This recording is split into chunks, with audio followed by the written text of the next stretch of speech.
গত ক্লাসে আমরা কার্তেশীয় স্থানাঙ্ক এবং পোলার স্থানাঙ্ক রূপান্তর শিখেছি। তো এই চারটা সূত্র দ্বারা আমরা কার্তেশীয় থেকে পোলার স্থানাঙ্ক এবং পোলার স্থানাঙ্ক থেকে কার্তেশীয় স্থানাঙ্কে আমরা ট্রান্সফরমেশন করি। প্রথমত আমরা কার্তেশীয় স্থানাঙ্ক বলতে বুঝি যে কোনো একটা বিন্দুর অবস্থান যদি এক্স এবং ওয়াই এর মাধ্যমে নির্ণয় করা হয় তাহলে সেটাকে কার্তেশীয় স্থানাঙ্ক ব্যবস্থা বলে, এবং যে কোনো একটা বিন্দুর অবস্থান যদি সেখানে মূল বিন্দু থেকে সরাসরি দূরত্ব এবং ওই সরলরেখাটা এক্স অক্ষের ধনাত্মক দিকের সাথে কত কোণে আছে আমরা যদি আর এবং থিটা অর্থাৎ কোণের মাধ্যমে প্রকাশ করি তাহলে সেটাকে আমরা পোলার স্থানাঙ্ক বলি। আচ্ছা, তাহলে এক্স ইকুয়াল আর কস থিটা দ্বারা এটা বলতে আমরা বুঝি যে এক্স বলতে বোঝায় কার্তেশীয় স্থানাঙ্ক এবং আর কস থিটা পোলার স্থানাঙ্ক। তার মানে এক্স ইকুয়াল আর কস থিটা বলতে বোঝাচ্ছি যে আমার একটা কার্তেশীয় স্থানাঙ্ক থেকে কিভাবে পোলার স্থানাঙ্ক নিয়ে যায়। আচ্ছা, সেক্ষেত্রে দেখো তো এই লাস্ট একটা সূত্র আছে theta equal tan inverse y by x. আচ্ছা, theta equal tan inverse y by x এটা বলতে আমরা বুঝি যে কোনো একটা স্থানাঙ্ক ব্যবস্থায় যদি এক্স এবং ওয়াই এর মানটা দেওয়া থাকে তাহলে সেক্ষেত্রে আমরা থিটা মানটা কিভাবে বের করব, ওটা ট্যান ইনভার্স উপরে ওয়াই এর মান এবং নিচে এক্স এর মান। ওকে, যেমন দেখো এটা একটা স্থানাঙ্ক ব্যবস্থায় এবং মান দেওয়া আছে 3,2, তাহলে এখানে এক্স এর মান কত 3 এবং ওয়াই এর মান কত 2। তাহলে এই ক্ষেত্রে যদি আমি থিটার মানটা বের করতে চাই পোলার স্থানাঙ্ক ব্যবস্থায় তাহলে থিটা ইকুয়াল কত ট্যান ইনভার্স ওয়াই এর মান কত 2 এবং এক্স এর মান কত 3, এখানে যে মানটা আসবে ওইটাই, তাই না? এই সূত্রটা হচ্ছে যদি x এবং y এর মান উভয়ই ধনাত্মক হয় তাহলে দেখো তো আমার এই যে আমি স্থানাঙ্ক ব্যবস্থায় যেখানে 3 এবং 2 দুটোই ধনাত্মক না, কিন্তু যদি এমন একটা মান হয় যে -3,2 তাহলে x এর মানটা কি ঋণাত্মক এবং y এর মানটা কি ধনাত্মক। যদি এই ক্ষেত্রে যদি হয় তাহলে কিন্তু এই যে আমরা theta equal to tan inverse y by x এই সূত্র কিন্তু খাটবে না, এই সূত্র শুধু প্রথম চতুর্ভাগের ক্ষেত্রে খাটবে। তাহলে চলো আমরা দেখি যে x এবং y এর মান যদি দুটোই ঋণাত্মক হয় সেক্ষেত্রে থিটা মান কিভাবে আমরা বের করব, যদি y এর মান ঋণাত্মক হয় y এর x এর মান ধনাত্মক হয় আমরা কিভাবে থিটা মানটা বের করব। ওকে, আচ্ছা প্রথমে মনে করো চারটি চতুর্ভাগ। এখানে আমরা প্রথম চতুর্ভাগের ক্ষেত্রে আমরা কি বলেছি, এখানে যে আমার থিটা মানটা হবে এখানে theta equal tan inverse y by x, তাই না? যেহেতু আমরা থিটা বলতে বোঝাই যে মূল বিন্দু থেকে যে কোনো একটা বিন্দুর দূরত্ব এবং ওই সরলরেখাটা x অক্ষের ধনাত্মক দিকের সাথে যে কোণটা উৎপন্ন করে ওটাই হচ্ছে আমার থিটা। ওকে, এখন মনে করো যে কোনো একটা বিন্দুটা এমন হতে পারে যে -3,2 এর অবস্থান কোথায় দ্বিতীয় চতুর্ভাগে, তাই না? তাহলে আমরা দেখি যে মনে করো এখানটা p একটা বিন্দু, যে বিন্দুর অবস্থান -3,2, তাই না? মূল বিন্দু থেকে আমরা একটা সরাসরি সরলরেখা আঁকলাম। ওকে, তাই না? এখন আমার এখানে থিটা মানটা বের করতে হবে। আমরা থিটা বলতে কি বোঝাই যে ওই সরলরেখাটা x অক্ষের ধনাত্মক দিকের সাথে, তাই না? তার মানে এই সরলরেখাটা এখানে একটা কোণ উৎপন্ন করে এখানে কিন্তু একটা কোণ উৎপন্ন করে। আমরা কোনটা নেব, আমরা সবসময় নেব হচ্ছে এইটা। কেন এটা নেব, কারণ এইটা x অক্ষের ধনাত্মক দিকের সাথে কোণ উৎপন্ন করতেছে আর এটা হচ্ছে আমার ঋণাত্মক দিকের সাথে কোণ উৎপন্ন করতেছে, তাই না?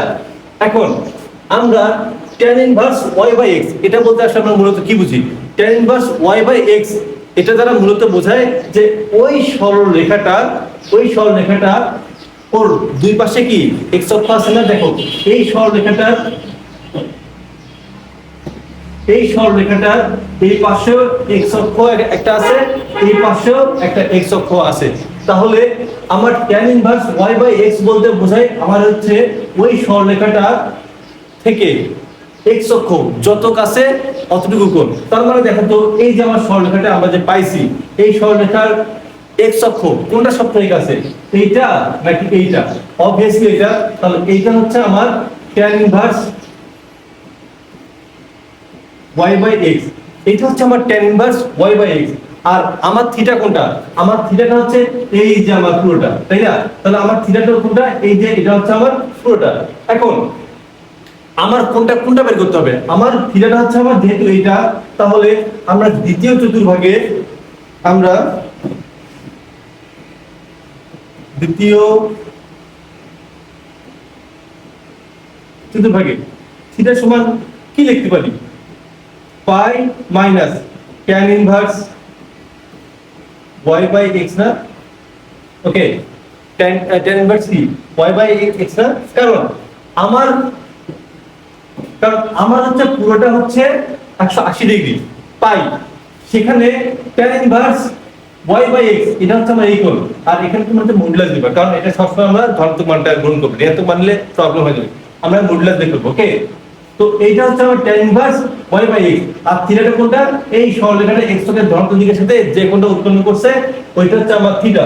তাহলে আমরা থিটার সময় কি লিখতে পারি যে পুরোটা পাই থেকে যদি আমি tan inverse y by x বাদ দিতে পারি, তাহলে এই সরলরেখাটা কি আমি পাবো না। এই জন্য দ্বিতীয় চতুর্ভাগে theta equal pi minus tan inverse y by x। বুঝতে পারছো? ওকে, এখন যদি আমার মনে করো যে কোনো একটা বিন্দুর স্থানাঙ্ক কত আসলো -3 -2, তাহলে এটা কোন চতুর্ভাগে হতে পারে? যেখানে x এবং y দুটো মানে ঋণাত্মক, তার মানে এটা বোঝা যাচ্ছে যে এটা তৃতীয় চতুর্ভাগে, তাই না? তার মানে আমার এখানে একটা বিন্দু p বিন্দু, যেটা কত -3, -2, তাই না? তো আমি মূল বিন্দু থেকে একটা সরলরেখা আঁকলাম। ওকে, তাহলে বলতো যে এই সরলরেখাটা থেকে আমার থিটা কোনটা হবে? আমার এই সরলরেখাটা থেকে সব সময় থিটা হবে হচ্ছে এই যে x অক্ষের ধনাত্মক দিকের সাথে, তাই না? কারণ আমরা সবসময় তো এইভাবে হিসাব করতেছি, তাই না? যেহেতু আমরা এইভাবে হিসাব করতেছি ঘড়িকাঁটার বিপরীত দিকে, তো ঘড়িকাঁটার বিপরীত দিকে আমরা হিসাব করলে ওটাকে নিচ্ছে আমরা ধনাত্মক, আর যদি আমরা বিপরীত দিকে ঘড়িকাঁটার দিকে হিসাব করি তাহলে সেটাকে নেব আমরা ঋণাত্মক। যেহেতু আমরা ধনাত্মক মানটা কাউন্ট করতেছি ঘড়িকাঁটার বিপরীত দিকে, তাহলে আমার থিটা কোনটা? এইটা না, তাই না? এখন প্রশ্ন হচ্ছে তাহলে আমরা যে tan inverse y by x বের করি, তাহলে ওইটা কোনটা হবে? ওইটা হচ্ছে দেখো তো এই সরলরেখা কিন্তু আমার x অক্ষের দুই পাশে দুইটা কোণ উৎপন্ন করছে, একটা হচ্ছে এইটা একটা কোণ উৎপন্ন করছে, আরটা এইটা একটা কোণ উৎপন্ন করছে। আমি তোমাদের কি বলছি যে tan inverse y by x হচ্ছে ওই সরলরেখাটা থেকে যে x অক্ষটা সবথেকে কাছে ওইটার মধ্যবর্তী কোণ। তাহলে বলতো এই সরলরেখাটার সাথে এই x অক্ষটা কি সব সময় কাছাকাছি না? তাহলে এইটার সমান কি tan inverse y by x না? তাহলে আমরা থিটা বলতে আমরা কি বুঝি? থিটা বলতে বুঝি এই যে এতটুকু, তাই না? তাহলে পুরোটা কত আমার? এইটুকু হচ্ছে আমার পাই, আর এইটুকু কি tan inverse y by x না? তাহলে তৃতীয় চতুর্ভাগে থিটা সমান আমরা কি জানি?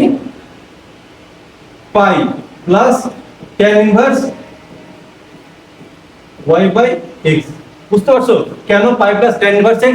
কারণ আমার যেহেতু আমার থিটাটা আছে তৃতীয় চতুর্ভাগে, তার মানে পুরোটা হচ্ছে আমার এতটুকু হচ্ছে আমার পাই, আর পাই থেকে এটুকু কি tan inverse y by x না? এইজন্য pi plus tan inverse y by x। Okay, এখন মনে করো আমাদের আরেকটা বিন্দু, সেটা হচ্ছে 3, -2। তাহলে 3, -2 x এর মানটা ধনাত্মক এবং y এর মানটা ঋণাত্মক, তার মানে এটা কোন চতুর্ভাগে? এটা অবভিয়াসলি চতুর্থ চতুর্ভাগে, তাই না? তো এখানে একটা একটা বিন্দু 3, -2, তাই না? তাহলে আমরা একটা সরলরেখা এখানে আঁকি মূল বিন্দু থেকে, তাহলে এটা হচ্ছে আমার r, এটা হচ্ছে আমার r, তাই না? এখন তোমাদের যদি প্রশ্ন করি যে এখানে থিটাটা কোনটা, বলো তো এখানে থিটাটা কোনটা হতে পারে? আমরা সবসময় থিটাটা কি জানি? x অক্ষের ধনাত্মক দিকে আছে, তাই না? তার মানে এখানে একটা উৎপন্ন করছে, আবার এটাও কিন্তু উৎপন্ন করছে। যেহেতু আমরা ঘড়িকাঁটার বিপরীত দিকটাকে আমরা ধনাত্মক হিসেবে বিবেচনা করতেছি, তাহলে এটাই হচ্ছে x অক্ষের ধনাত্মক, তাহলে এই কোণটাই হচ্ছে আমার থিটা।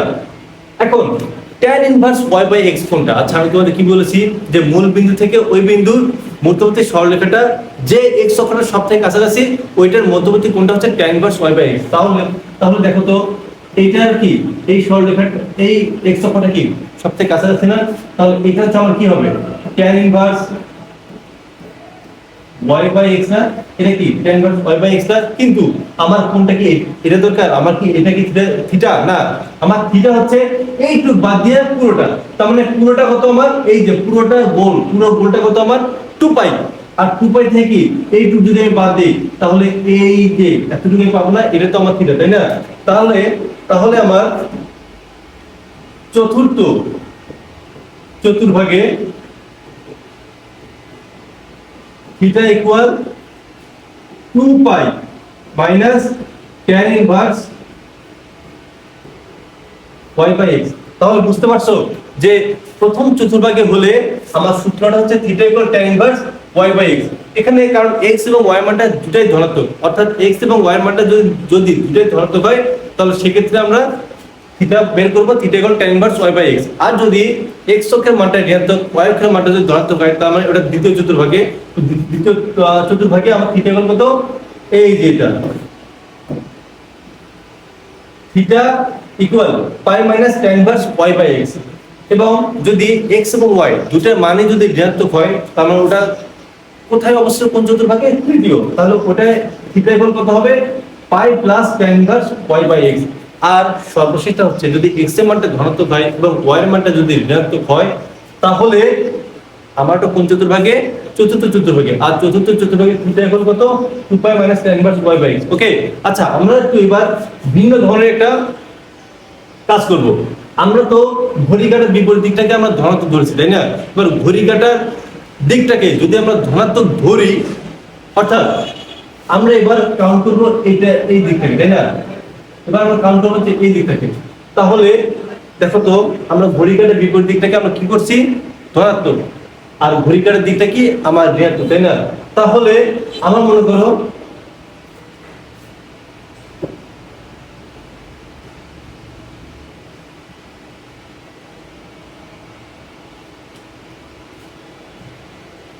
ওকে,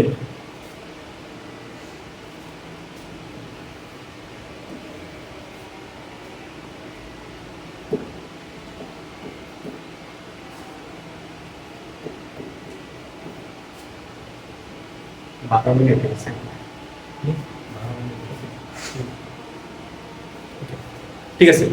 দেখো আমার এবার যে বিন্দুটা রয়েছে এটাতে আমার চতুর্থ চতুর্ভাগে। তো আমরা কি বললাম যে x অক্ষের ঘড়ি কাঁটার বিপরীত দিকটাকে আমরা ধনাত্মক ধরি আর ঘড়ি কাঁটার দিকটাকে আমরা ঋণাত্মক ধরি, তাই না? তাহলে এবার আমরা এই দিকটাকে কাউন্ট করব। ওকে, আমরা তো এই দিকটাকে আমরা এবার থিটা ধরবো। তাহলে এই দিকটাকে যদি আমরা থিটা ধরি তাহলে আমার এই জায়গায় যে আমি থিটা যখন ধরবো তখন আমার এখানে থিটা ইকুয়াল হবে minus tan inverse y by x। তাহলে কেন মাইনাস হলো, কারণ যখন আমি এটা প্রথম চতুর্ভাগ হিসাব করি সেই জায়গায় আমার থিটা ইকুয়াল যদি tan inverse y by x হয়, তাহলে যখন আমি তার বিপরীত দিকে যাব তাহলে এই জায়গায় কি এই পাশে যদি আমার থিটা মানটা ধনাত্মক হয়, এই পাশে কি বিপরীত পাশে কি আমার থিটা মানটা কি ঋণাত্মক হবে না? এটা ইকুয়াল যদি theta equal tan inverse y by x হয় তাহলে এটা কি theta equal minus tan inverse y by x টা। বুঝতে পারছো? এভাবে আমরা দ্বিতীয়, তৃতীয়, তারপর এইভাবে আমরা প্রথম চতুর্ভাগে ঘুরে ফিরে আমরা আসতে পারবো। ওকে, আমরা এই পাশ দিয়ে ধরছি প্রথম, দ্বিতীয়, তৃতীয়, চতুর্থ। ওকে, তাহলে আমার যদি কার্তেশীয় এবার পোলার স্থানাঙ্ক ব্যবস্থায় রূপান্তরের মাধ্যমে যে কোনো একটা মান বের করতে বলে আমরা কি সহজে পারবো না? আর আমরা একটু আগে প্রমাণ দেখলাম যে থিটার মানটা আমরা কিভাবে বের করব যখন x y মানটা ধনাত্মক অথবা ঋণাত্মক হয়। x y দুটা মান ধনাত্মক হলে কোনো সমস্যা নেই, বাট যে কোনো একটা মান যদি ঋণাত্মক হয় তাহলে সেক্ষেত্রে মান বের করাটা একটু কঠিন হয়ে যায়। তো আমরা একটু সূত্রগুলো দেখলাম এবং সূত্রের মাধ্যমে এই জিনিসটা প্রমাণ করলাম যে কিভাবে আমাদের থিটা যদি দ্বিতীয় অথবা তৃতীয় চতুর্ভাগে থাকে আমরা কিভাবে থিটা মানটা বের করি। বুঝতে পারছো? আবার দেখা হবে আমাদের পরবর্তী ক্লাসে। সেই সাথে ভালো থাকো, সুস্থ থাকো, আবার দেখো ইনশাআল্লাহ।